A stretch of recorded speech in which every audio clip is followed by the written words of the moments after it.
آج 10 رمضان المبارک ہے۔ سیدہ طاہرہ ام المومنین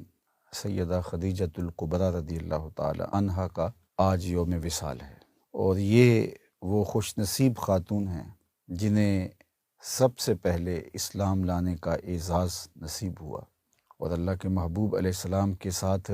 رشتہ ازدواج میں منسلک ہوئیں، اور 25 سال تک انہیں حضور علیہ السلام کی رفاقت نصیب رہی۔ اللہ کے محبوب علیہ السلام کی ساری اولاد حضرت ابراہیم کے علاوہ حضرت خدیجۃ الکبریٰ رضی اللہ تعالی عنہا کے بطن اقدس سے ہی ہے۔ حضور کی چاروں صاحبزادیاں اور حضور کے صاحبزادے حضرت قاسم اور حضرت عبداللہ، انہی کے بطن اطہر سے اللہ کے محبوب علیہ السلام کو عطا کیے گئے۔ حضرت خدیجۃ الکبریٰ رضی اللہ تعالی عنہا اللہ کے پیارے محبوب صلی اللہ علیہ وآلہ وسلم کی غم گسار اہلیہ تھیں۔ مشکلات جب آئیں، تکالیف آلام کے پہاڑ توڑے گئے، مکے والوں نے جو تکلیفیں دیں، سماجی بائیکاٹ کیا، اور ہر طرح کی تکلیف اور ہر طرح کی اذیت اللہ کے محبوب کو پہنچائی، لیکن جب حضور گھر تشریف لاتے تو یہ جس طرح حضور علیہ السلام کی دلجوئی کرتی اور آقا کریم علیہ السلام کی غمخواری فرماتی، تو یہ انہی کا مقصوم ہے۔ اسی لیے اللہ کے محبوب علیہ السلام نے حضرت خدیجۃ الکبریٰ رضی اللہ تعالی عنہا کے وصال والے سال کو عام الحزن قرار دیا، دکھوں کا سال حضور نے اس سال کو کہا۔ بلکہ روایات میں آتا ہے کہ آقا کریم گھر سے نکلنا کم کر دیا تھا، اور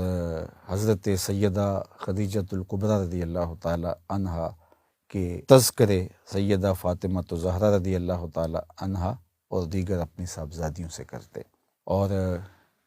انہوں نے اللہ کے محبوب علیہ السلام کی غمخواری بھی کی، اور کار نبوت میں حضور علیہ السلام کا ساتھ بھی دیا، حضور علیہ السلام پر ایمان بھی لائیں، اپنا سارا مال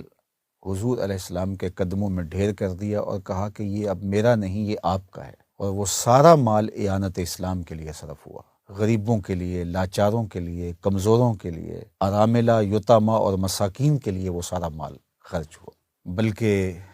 متمول خاندان کی عالی مرتبت شہزادی ہونے کے باوجود اللہ کے محبوب علیہ السلام جب غار حرا میں قیام فرماتے تو کئی دن حضور علیہ السلام وہیں خلوت فرماتے، تو یہ حضور علیہ السلام کو کھانا دیتی، تو جب کھانا ختم ہو جاتا تو یہ گھر سے کھانا تیار کرتی، تو وہاں چوٹی پر لے جا کے حضور علیہ السلام کو پیش کرتی۔ ایک دن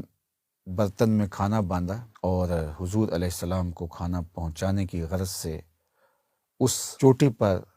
جہاں چڑھنا اتنا آسان نہیں ہے، اور یہ نازک اندام خاتون ملکۃ العرب حضرت سیدہ خدیجۃ الکبریٰ رضی اللہ تعالیٰ عنہ وہ برتن اٹھائے، کھانا اٹھائے، پہاڑ پہ چڑھ رہی ہیں۔ ابھی غار حرا میں نہیں پہنچتی کہ جبریل امین حاضر خدمت ہوتے ہیں، اور حضور کو اللہ کا سلام دیتے ہوئے حضرت جبریل عرض کرتے ہیں کہ حضور، حضرت خدیجہ برتن میں سالن اور روٹی لیے وہ یہاں پہنچ رہی ہیں، تو جب وہ یہاں پہنچیں تو اللہ کا بھی سلام دے دینا، اور حضور میرا بھی سلام دے دینا، اور انہیں بشارت دینا کہ اللہ نے جنت میں ان کے لیے موتیوں کا ایسا محل بنایا ہے جس کے اندر کوئی شور نہیں ہوگا اور کوئی اس میں پریشانی نہیں ہوگی۔ اللہ اکبر۔ ام المومنین سیدہ عائشہ رضی اللہ تعالیٰ عنہ فرماتی ہیں کہ مجھے کبھی بھی کسی خاتون پہ رشک نہیں آیا تھا سوائے ام المومنین حضرت سیدہ خدیجۃ الکبریٰ رضی اللہ تعالی عنہا کے علاوہ مجھے کبھی کسی پہ رشک نہیں آیا تھا۔ تو اللہ کے محبوب کثرت سے ان کا ذکر کرتے، اور جب کوئی جانور ذبح کرتے تو گوشت کے ٹکڑے ان کی سہیلیوں کے گھروں میں بھیجتے، اور ان کی بار بار حضور بات کرتے۔ تو میں نے ایک دن کہا کہ حضور، وہ خاتون بڑھاپے کی وجہ سے جس کے ہونٹوں کے گوشے بھی رنگ بدل گئے تھے، آپ بار بار اس کا ذکر کرتے ہیں، جب اللہ تعالیٰ نے آپ کو بہتر ازواج عطا فرما دیں تو آقا کریم نے فرمایا کہ عائشہ، میں اس کا ذکر کیسے چھوڑ سکتا ہوں؟ جب پورے مکے نے میرا انکار کیا تھا، اس نے میرا اقرار کیا تھا، جب مجھے کسی نے نہیں مانا تھا، اس نے مجھے مانا تھا، اور آقا کریم علیہ الصلوۃ والسلام یہ بھی فرماتے تھے کہ خدیجہ تو خدیجہ ہے، بلکہ ایک موقع پہ حضور نے فرمایا کہ اللہ نے اس کی محبت کا مجھے رزق دیا ہے۔ اللہ اکبر۔ تو محسنہ اسلام حضرت خدیجۃ الکبریٰ، جن کی وساطت سے اس کائنات کو سیدہ زہرا پاک سلام اللہ علیہا نصیب ہوئیں، اور پھر اللہ نے ان کی وساطت سے حسنین کریمین کے ذریعے سے اس امت کے گرتے ہوئے پرچم کو تھامنے کا اہتمام فرمایا۔ ہمارا سلام اس ام المومنین کو کہ جو حضور کے قلب اطہر کا چین اور حضور کے لیے باعث راحت اور باعث قرار تھیں۔ تو آج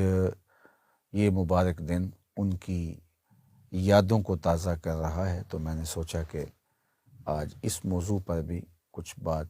آپ کے گوش گزار کی جائے۔